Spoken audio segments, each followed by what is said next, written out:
Hello Cherries fans, welcome back to another Sparky Stat video here on Cherries Red Army. We are 4 games into the season.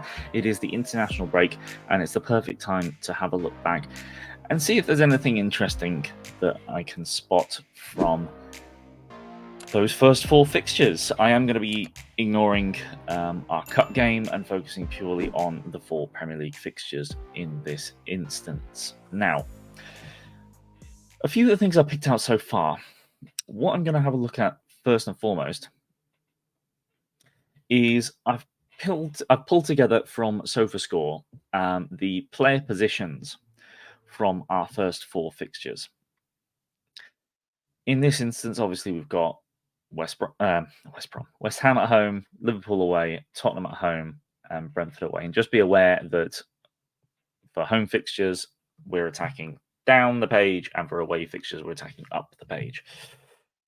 Now, the first thing that really sort of came, showed up for me in this instance is how much more involved we are further up the pitch, particularly when you consider what these level of fixtures are. Now, obviously, West Ham is not one of the historic Big Six, and obviously, as I've put these possession figures down the bottom as well, West Ham was the only game that we have had more possession than the opposition. So you would expect us to be more involved higher up the pitch if we have more possession. But as we have all watched Parkable, we know that having more possession does not mean you are higher up the pitch. You can pass the ball around the back all you like. That will show up a lot in the possession stats, but it won't look very good when you're trying to go forward. What we have here against West Ham is we have the half of our players involved in the opposition half of the pitch. Less so here against Liverpool, but even against Tottenham, a majority of players taking their touches in the opposition half. And similarly here against Brentford, a good half of our outfield players taking their touches when they get taking more than half their touches in the opposition half. Now, just a quick reminder, if you're not familiar, when it says player with the player positions here, what that is it's taking the average position they took their touches. It doesn't mean where they stood. It's we're not quite using the tracking technologies to that extent. It's merely where they were taking their touches and aggregating that position. So Solanke could have spent his a lot more time pressing further up the pitch, but if he wasn't taking his touches up there, it doesn't recognize that. And we'll come to pressing later. Now, this is just so much more exciting to sort of know. And admittedly, we have seen it with the eye test. Obviously, we're all a lot more interested in how games are going now. But just to have that much larger presence in the opposition half is just so much more engaging, and it's going to lead to the high pressing, or it's as a result of the high pressing, but it's going to lead to the high turners that we need and then creating opportunities. Ironically, the one goal that we've scored when it came from a high turnover was in this Liverpool game where we didn't have as much of an actual presence on the ball in the opposition half, and it was the game where we're up against 10 men for a third of it. Now, what was the difference here against Liverpool? I think really the major one there is that Andoni here, number 32, is following Trent a lot more because Liverpool's attacking was much more weighted to their right-hand side. Andoni had to follow Trent Alexander-Arnold a little bit more often, drop deeper to match his runs, and as a result, they didn't attack down their left-hand side quite as much. Semenyo was able to come a lot more centrally, and obviously he was involved in the goal. The other point that I would take from this is when you look at the midfielders here, so you have a cluster in the middle against West Ham, you have Billing, Rothwell, and Christie here against Liverpool. You've got Billing, Christie, and Rothwell here. A lot more weighted to the right-hand side there, but then Cook, Christie, and Rothwell right down, and Billing right down the middle here. Except for against Tottenham, where we definitely have much more of a right-weighted bias. They are very frequently taking up very central spots in terms of their average position, which means they're doing what we need them to do in terms of they aren't weighted towards one side or the other. If they are defending or attacking on the left-hand side, they are doing a similar amount of attacking and defending on the right-hand side. Now, in my preview, when I was going through tactics, before the start of the season what I expect from Iraola, I did say that it would be Christie would be the one further up. As it turns out, Christie and Billing have sort of swapped roles halfway between the games. But the number 10, I expect to be pushing to the right and pushing to the left, helping create triangles on both sides. Now, have Christie or Billing necessarily been doing that? Not as much as I expected, but they're clearly being involved in every area of the pitch, which is what you need from your midfielders. But certainly the fact that it's working both attacking and defensively means that there's a lot of pressure on that central midfielder that's the deeper of the two sort of the double pivot, as it were, in the 4-2-3-1, that they are having to cover both sides in defensive actions. They obviously will be somewhat involved in attacking actions relatively centrally, you would expect, certainly the one that's going to be playing the passes out a lot more often. But it's an interesting one to sort of see that they are very well rounded in terms of the positions they're taking in midfield. That I would have expected, particularly you're used to Billing being a lot more left side weighted, but he's actually evening that out a lot. In fact, particularly against West Ham, I was somewhat concerned because I feel as though he's not as effective on the right hand side, but he was appearing on the right a lot, particularly in the first half against West Ham.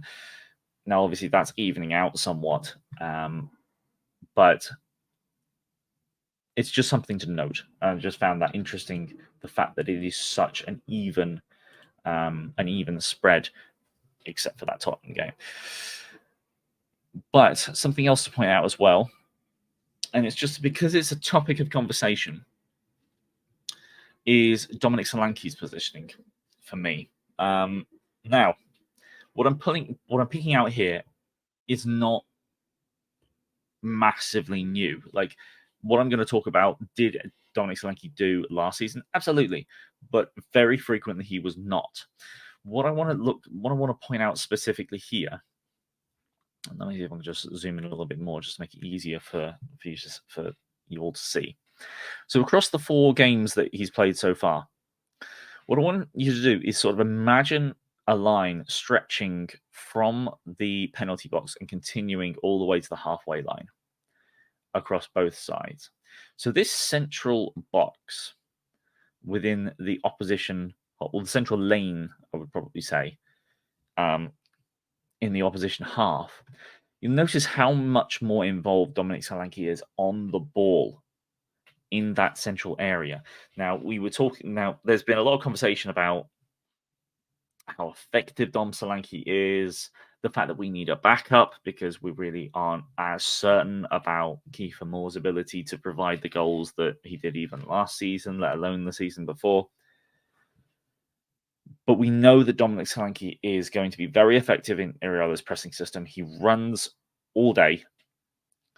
But when we get the ball, can he get the goal-scoring figures that he needs to really show that he belongs at a higher level?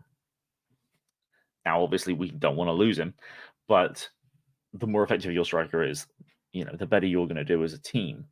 Whilst we need to be seeing goals come from all over the pitch, from our wingers, from the deeper central midfielders, hopefully coming into the box at the right time from crosses, having a striker that can win you a game is obviously invaluable. And he certainly got us a point against Brentford, being the one goal that didn't really come from a major opposition mistake. But what I really want to point out, as I mentioned, is just in this central area, looking against West Ham, just how much more involved he is centrally when we get in the opposition half. Against Liverpool, almost exclusively involved down the middle when he gets the ball in the opposition half, which is brilliant to see. Against Tottenham, really didn't get involved that much in the opposition third when you look at sort of like the number of touches here, but very, very little outside of the central areas, really fully involved in that central lane.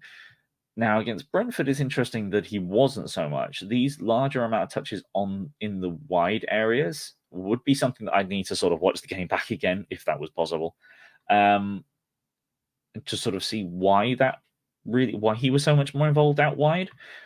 But as you can see, that is only one instance out of 4. Sorry. So to see him so much more central, to see him packed and being involved in that action in those central lanes, where we want him to be, where he needs to be if he's going to score those goals and provide those numbers, it's really, really positive to see. And obviously, so far in 4 games, he's got 2 goals and 1 assist. So really lovely to sort of know that he is being that central striker that a lot of us want him to be, and being, more involved higher up the pitch, as part of the style, as part of what Iraola seemingly wants from him in the majority of games. Now, just to come, speaking of Iraola, to have a look at a bit more of his style, how much are we seeing of what we expected to see from Andoni Iraola's Bournemouth, particularly when you base it off of his time with Rayo Vallecano?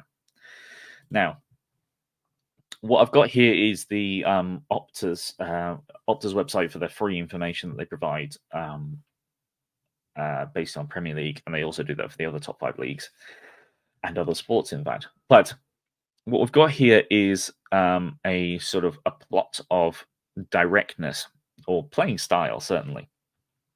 When we look here, obviously you have your average, the dotted line is your averages, but in terms of from the top, if you're at the top here, you are attacking the most direct. And if you're at the bottom, you're attacking the slowest. So it is unsurprising to see Manchester City, so the slowest team in the league, at pushing the ball up the pitch. And then in terms of from left to right, that is passes per sequence. So when you have the ball, how many passes are you putting together before you end your possession? So on the left here is the fewest number of the passes, on the right is the most passes. So obviously Man City has the most passes and then the slowest at building up play. Coming back to West Ham and Nottingham Forest, who take the fewest touches in their sequences and then are also incredibly direct when they are pushing up the pitch. This sequence in the bottom left here, this area in the bottom left here is where you do not want to be, because you're not taking very many touches and you're also not being very fast. The fact that we're in this area is not great. Now, we do need to preface this by looking at who we're playing, because this is something that I think any Bournemouth fan will be acutely aware of. That if anyone's spoken to them that is an opposition fan and gone, Bournemouth aren't doing as well as I expected, just look at the teams we played. Okay, we've got more to come. We've got more winnable games further down the line. We're only 4 games in. But what I expected from these games against teams that are going to press us more often, in terms of, you look at Liverpool, Spurs, and Brentford, they're going to be more aggressive. They are the better teams in the league. And the teams you expect to have less possession against, which we did far, far less, particularly in our away games, is that I expected us to push up the pitch faster. And so far, it's just not been the case. In terms of direct speed here, Bournemouth are 14th in the league. There are 13 teams that get up the pitch faster than us on average. The caveats of look who we played, yada yada, I've already spoken about those. But it is interesting that we just haven't been as quick up the pitch as we would have expected so far. And something that I'm waiting to see more games about is just in terms of these long passes that I mentioned again before the season started, particularly from centre backs, getting us up the pitch quicker. There hasn't been as much manoeuvring of the opposition in order to create spaces for the long passes so far. And I do feel as though the fact that we haven't really necessarily been playing those long passes as much as I expected, I think is indicative of this slower build-up. The other thing to look at, though, in terms of what we expected from Iraola, is obviously being somewhat quick at pushing through the phases and getting up the pitch. But the other thing was, how good are we going to be at pressing? And we expected to be very, very strong at pressing. And so far, I think that's showing up relatively well. We should be one of the fittest teams in the league. I really do believe that. And so far, in terms of pressing numbers, so PPDA, for those of you not aware, is passes per defensive action, which means how many defensive actions are we allowing, or How many passes do we allow the opposition to make before we initiate a press? A defensive action does not necessarily mean winning the ball. It more often than not, it means initiating a press, so putting pressure onto the player in possession. And so far, leaders, we've got Brighton, Chelsea, Arsenal, then followed closely by Spurs, Brentford, and then Bournemouth. We are 6th in the league at the moment with a relatively decent and healthy number. It's unlikely that teams that are producing single-digit numbers are going to maintain that for the entirety of the season. Bournemouth used to be pretty good at their PPDA numbers, particularly under Eddie Howe. And whilst we may have started with very low numbers in the regions of the 7s and 8s and 9s early on in the season, that has to ease off because it just requires too much effort. And you need to measure yourself through the season. So the fact that we're holding at 10.9, I think is a very sensible number. It's a good number. It's not outrageous, and it's certainly not too high by any means. The flip side to that is doing your press is all good and well. Being effective in the press is not necessarily at how quickly you are pressing, but it is about what do you do once you get the ball. And with Bournemouth, that is quite an encouraging thing, is that we are then being actually relatively effective once we get the ball. I think at times I have been frustrated by the fact that whilst we have pressed well and won the ball high up the pitch in games gone by, we haven't then done anything with it. I think that if you look back to the 4-0 loss at home to Manchester City under Gary O'Neill, I felt that we were actually quite effective at pressing high up the pitch, but then were completely incompetent when it came to actually turning those into chances and shots at all.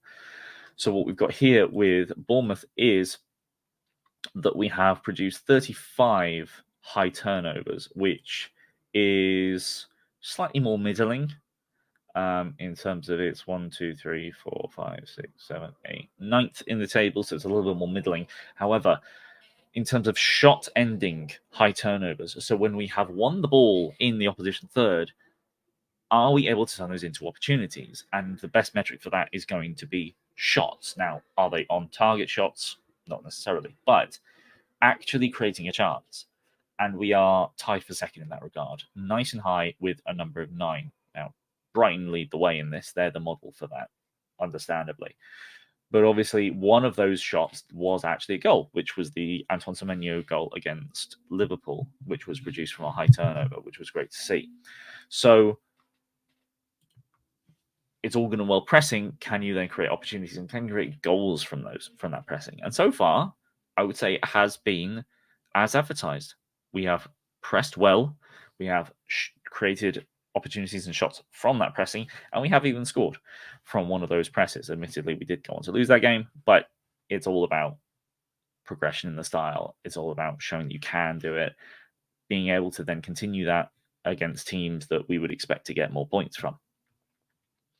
So overall, I think you can see aspects of this Iraola style that we were promised very much involved in terms of our pressing actions, and I think in terms of the action of the midfielders, which was encouraging. And obviously, when Tyler Adams is fit, when we have more competition in that area with the likes of Alex Scott, you'll see even more, I feel, coming from those positions. Maybe something for me to focus on next time is going to be the fullbacks. I think we have seen so far that Kirkes has certainly been the more adventurous of the two, but I do feel as that Aarons has been certainly encouraging, maybe not necessarily as an attacking force yet, but I think we'll see more of that when he gets more up to speed with the team and with the style. And then, as I mentioned, Solanke being the central man, being the main man, showing the stats so far as well. Three goal and assist figures in 4 games is a really good start to the season, particularly against this opposition. And then the pressing has been great as well. The thing that isn't so much is that directness. Is that a bad thing? No. What you might see is Iraola actually wants to maybe pull back on the directness, maybe try and get a little bit more control in games, although he has stated before that he prefers chaos over control. But what we haven't seen so far is that direct style that we were promised, that rock and roll, just get the ball from back to front quickly. It's just not been there yet. And I think that stat just shows what I think the eye test will have told you anyway. But it's a balancing act. There's the positives and the negatives. You can't push too hard all season because you'll tire out. You can't go direct all the time because it doesn't always call for it in certain matches. So anyway, that's the end of this video this time. I hope you gained something interesting from looking at those stats. Please do give this video a like and subscribe if you want to be notified of when new videos came out. Do ring that notification bell. But I hope you do stick around for more videos from Cherries Red Army, and I hope you have a wonderful rest of your day. Up the cherries.